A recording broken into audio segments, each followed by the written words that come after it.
కిలోమీటర్లు నడిచి ఆ తర్వాత కులగన జరగాలి అనేది ఆలోచన వారికి వచ్చింది. అది బీసీలు కావచ్చు, ఎస్సీలు కావచ్చు, అది అట్టడుగున ప్రజానీకానికి న్యాయం జరగాలని పార్లమెంటు లోపల మాట్లాడిండు, పార్లమెంటు బయట మాట్లాడిండు. 90% ఉన్న జనాభాకు అన్యాయం జరుగుతుంది, 10% ఉన్న వాళ్ళకే న్యాయం జరుగుతుందని ఉద్యోగాలలో కానీ పదవులలో కానీ ఆయనకు ఆలోచన వచ్చింది. అదే ఆలోచనను ఇవాళ మరి ముఖ్యమంత్రి రేవంత్ రెడ్డి గారు ఇవాళ కులగన జరగాలనే ఆలోచనతో అసెంబ్లీలో బిల్లు పెట్టారు. అదేవిధంగా కేబినెట్లో నిర్ణయం తీసుకొని కులగన పూర్తిగా జరిగింది. కొందరికి కొన్ని అపోహలు ఉన్నాయి, దానికి మన ఎవరు ఉత్తమ్ కుమార్ రెడ్డి గారు దానికి జవాబు ఇస్తాడు. ముఖ్యంగా నేను అనేది ఏంటంటే ఆయనకు ఒక మంచి ఆలోచన వచ్చి ఇవాళ సూర్యాపేటలో బీసీ సభ ఏది బీసీల జరిగిన అన్యాయాన్ని మేము న్యాయం చేస్తున్నాం, 42% మేము రిజర్వేషన్ ఇస్తానని కామారెడ్డిలో బీసీ డిక్లరేషన్ చేయడం జరిగింది. ఆ రోజు సిద్ధరామయ్య కూడా వచ్చారు. ఇవాళ నేను అడుగుతున్న మా మిత్రులందరినీ కూడా కోరుతున్న ఏంటంటే కొందరు పని కట్టుకొని ఇది ఏదో జరగబోదు అనే ఆలోచనలు ఉన్నారు. కానీ రాహుల్ గాంధీ గారి సందేశం కింది దానిక పోయి ప్రభుత్వం ఏ రాష్ట్రంలో కూడా జరగలే, ఈ రాష్ట్రంలో కులగన జరిగింది, దానికి 42% రేపు లోకల్ బాడీలో పంచాయతీలలో రిజర్వేషన్ నేను అమలు చేస్తా అన్నప్పుడు దాంతోపాటు రాహుల్ గాంధీ గారిని ఏది సూర్యాపేటలో అదేవిధంగా మందకృష్ణ మాదిగ ఏదైతే మాదిగలకు న్యాయం జరగాలి, ఏబిసిడి జరగాలి అని ఆలోచన చేశారు. దానికి సుప్రీంకోర్టు కూడా ఏది ఒప్పుకున్నది, కానీ దాన్ని కూడా ఇంప్లిమెంట్ చేసి దాన్ని మల్లికార్జున్ ఖర్గే గారు ఏది గజ్వేల్కి రావడానికి ప్రయత్నం చేస్తుండ్రు. అందుకే నా ఉద్దేశంలో ఓబీసీల గురించి ఈ రాష్ట్రంలో కాదు దేశంలోనే నంబర్ 1 నేను ఇవాళ చెప్పుకోక తప్పుతలేదు. ఎందుకంటే ఆనాడు పివి నరసింహారావు గారు ప్రధానమంత్రి ఉండి నేను పిసిసి అధ్యక్షుడిగా దిగినాక పార్లమెంట్లో ఉండి అన్వయ హనుమంతరావు నువ్వు తప్పనిసరిగా బీసీ మీటింగులు పెట్టాలన్నాడు. సూర్యాపేటలో పెట్టిన, కానీ ఆ రోజులలో విజయభాస్కర్ రెడ్డి గారు ముఖ్యమంత్రి, ఆ రోజు మొదలు ఆయన చెక్లం శ్రీనివాసరావు గారు, అదేవిధంగా ఆ మీటింగ్కు B P Maurya, PM Sayeed, deputy speaker Subhash Yadav, deputy CM కూడా రావడం జరిగింది. 2 లక్షల పైన జనం వచ్చింది. ఆ తర్వాత వరంగల్లో కూడా మీటింగ్ పెట్టిన, అదేవిధంగా పార్లమెంటులో 11 ఏళ్లు కొట్లాడి ఐఐటి ఐఐఎంలో రిజర్వేషన్ తేగలిగిన అది ఎవరు నా బలం కాదు, సోనియా గాంధీ బలం. సోనియా గాంధీ ప్రధానమంత్రి మన్మోహన్ సింగ్ చెప్పి సుప్రీంకోర్టు ఎప్పుడైతే కొట్టేసిందో రిజర్వేషన్ లేదంటే there is no alternate, only parliament is correct answer అంటే అప్పుడు మన్మోహన్ సింగ్ చెప్తే బిల్లు పెడితే బిల్లు పాస్ అయిందా లేదా.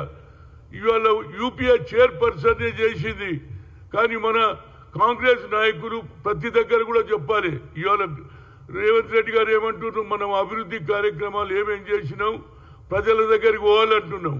అదేవిధంగా గతంలో పివి గారు చేసినటువంటి ప్రోత్సాహంతో ఇక్కడ విజయభాస్కర్ రెడ్డి గారు కూడా బహిరంగ సభ పెట్టడానికి మొదలు కొంత ఆలోచన చేసిన తర్వాత ఆయన మద్దతు ఇస్తే పెడితే అదే సూర్యాపేటలో 2 లక్షల పైన జనం వచ్చారు. అదే ఆ తర్వాత వరంగల్లో 5-6 లక్షల మంది వచ్చారు. సోనియా గాంధీ ఇందిరాగాంధీ కోడలుగా తప్పనిసరిగా ఆమె బడుగు బలహీన వర్గాల గురించి ఆలోచన చేస్తే నేనే ఇనిషియేటివ్ తీసుకొని పెడితే ఆనాడు చాలా మంది నాయకులు వ్యతిరేకం చేసిన ప్రజలు వచ్చిండ్రు. ఆ తర్వాతనే రాజశేఖర రెడ్డి పాదయాత్ర పెట్టాడు. కానీ ఒక్కరు కూడా సూర్యాపేట మాట మాట్లాడరు, లేకుంటే వరంగల్ ఏమైనా రాజశేఖర్ తెచ్చిండొచ్చు, నేను కాదంటలేను. కానీ బీసీల గురించి పోరాడినటువంటి వ్యక్తిగా ఇవాళ తప్పనిసరిగా ఏదైతే రేవంత్ రెడ్డి నిర్ణయం తీసుకుంటుండో సూర్యాపేట బహిరంగ సభకు, అదేవిధంగా గజ్వేల్ సభకు కూడా తప్పనిసరిగా నేను నా పూర్తి సహకారం ఇస్తా. ఎందుకు చెప్తున్నానంటే ఇవాళ నరేంద్ర మోడీ గారు కొత్త మాట మాట్లాడుతుండ్రు. దీని మీద మనం బాగా దీంతో అభివృద్ధి కార్యక్రమాలతో పాటు బీజేపీని కూడా ఎండగట్టాలి. మన రాష్ట్రానికి రావాల్సిన నిధులు ఇవ్వాలి, మూసీకి ఇవ్వాలి, అదేవిధంగా పాలమూరుకి ఇవ్వాలి. కనుక దీని మీద కూడా వాళ్ళ మీద మనం తప్పనిసరిగా యుద్ధం చేయాలి.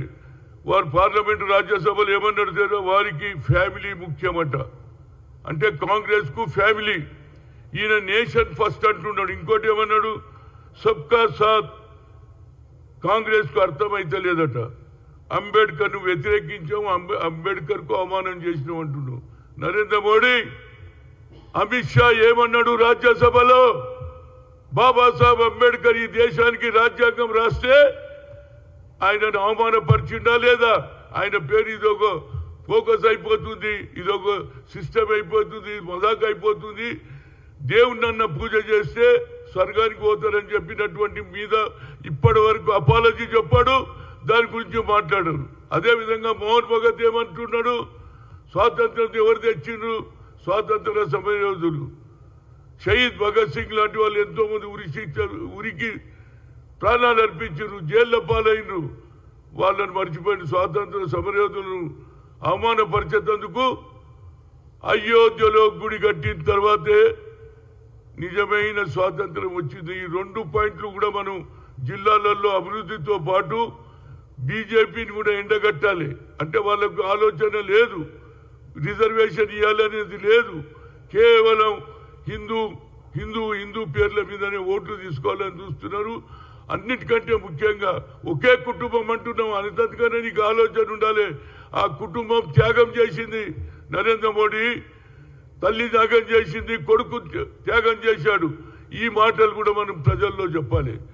అది కాదు, మనం చేసినటువంటి ఐఐటి ఐఐఎంలో all India OBC parliament committee separate చేసింది. అగ్రకులాల్లో పుట్టిన బడుగు బలైన వర్గాలకు ఆలోచన చేసే ఇందిరాగాంధీ కుటుంబాన్ని కూడా అవమానపరుస్తున్నారు.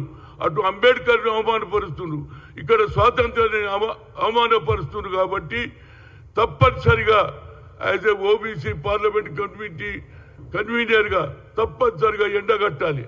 ఇక్కడ ఏమేమి అభివృద్ధి చేస్తున్నాం, ఏమేమి చేయబోతున్నాం, 6 డిక్లరేషన్ కూడా చేయబోతున్నాం. అన్ని కూడా దాంతోపాటు బీజేపీ మీద కూడా మనం తప్పనిసరిగా యుద్ధం చేయకపోతే అదే ఆంధ్రలో మాత్రం మేము అన్ని ఇచ్చినాం. ఎవరైతే నీకు అనుకూలం ఉన్నారో, ఏది బీజేపీ పార్టీకి అనుకూలమైనటువంటి వారికి నువ్వు న్యాయం చేస్తావు. ఎవరైతే ప్రజలు ఎన్నుకోబడినటువంటి తెలంగాణకు అన్యాయం చేస్తున్నారు, ఇది కూడా మనం ఎక్స్పోజ్ చేయాలని కోరుతున్నా. అదేవిధంగా మా మిత్రుడు డాక్టర్ జంపా రాజు గారు, ఈయన ఏది పిహెచ్డి చేసిండు, ఏది క్రిమిలేర్ ఎత్తేయాలని, ఆయనకు డాక్టరేట్ వచ్చింది.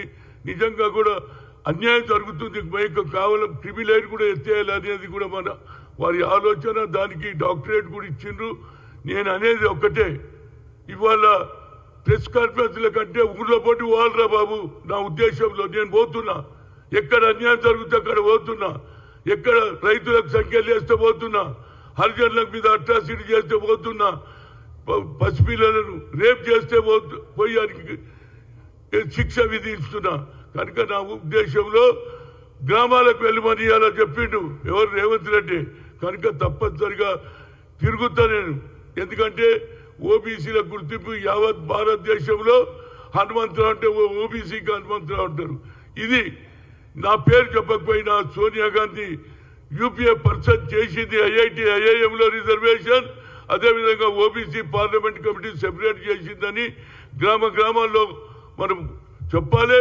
అదేవిధంగా నరేంద్ర మోడీ ఏదైతే అంబేద్కర్ను బీజేపీ ఆర్ఎస్ఎస్ అవమానం చేసింది, దాంతో పాటు ఇవాళ ఏదైతే స్వాతంత్రాన్ని కూడా పక్కదమ్మున పెట్టియడానికి స్వాతంత్ర సమరయోధులైనటువంటి షహీద్ భగత్ సింగ్ వాళ్ళకు ఏది అవమానం చేశాడు, ఇవి 2 కూడా మనం చెప్తే తప్పనిసరిగా అటు రాహుల్ గాంధీ కానీ సోనియా గాంధీ కానీ కాంగ్రెస్ పార్టీకి బలం ఏర్పడుతుంది. వాళ్ళు ఏం చేస్తలేరు. ఇవాళ ఎన్ని అడుగుదడుకులు ఉన్న రేవంత్ రెడ్డి ఈనాడు 42% ఇచ్చిండ్రు. నేను ఆయన కృతజ్ఞతలు చెప్తున్నా. దీనితో పాటు ప్రతి పౌరుడు ప్రతి స్త్రీ కూడా తప్పనిసరిగా ఏదైతే మొన్న జరిగినటువంటి కులంగంలో పాల్గొన్న వారందరికీ కూడా నా ఉదయపూర్వక ధన్యవాదాలు.